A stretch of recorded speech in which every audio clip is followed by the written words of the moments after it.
As the oil price shock became a long-term structural industry change rather than a short-term cyclical phenomenon, it was clear that we had to strengthen our domestic revenue base and reduce our heavy reliance on energy revenues. While the achievement of strong and diversified economic growth was also considered an urgent objective, we were convinced then, as indeed we are now, that the restoration of fiscal and external stability was urgent and an essential prerequisite to economic diversification. Our most immediate task, therefore, was to stabilize the economy, and in particular, government spending, which was completely out of control when we came in. The available accounts in the central bank had been used up. The overdraft had been used up. The $16 billion investment retention at NGC had been used up. The Green Fund had been mortgaged.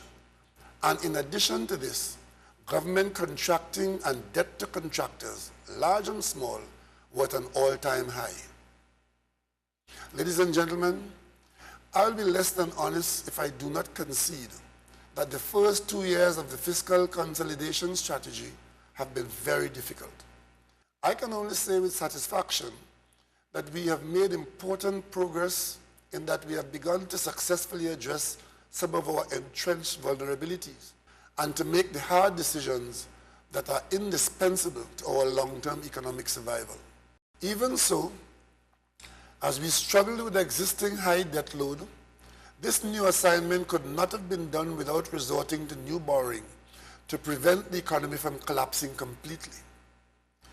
In these difficult times, the government gets voluminous divergent advice from a variety of quarters, none of which is without some element of negative side effects. One persistent view from some prominent quarters is that we have not cut expenditure sufficiently and should have made much deeper cuts at the beginning of our tenure. These kinds of advice, useful and informed as they are, usually are never accompanied by any list of the consequences of such actions as advised. It would have been a much more arid and barren land had we not managed the last 2 years with a steady hand, making the adjustments along the way with far less available revenue. Our future would have been far less hopeful than it is now.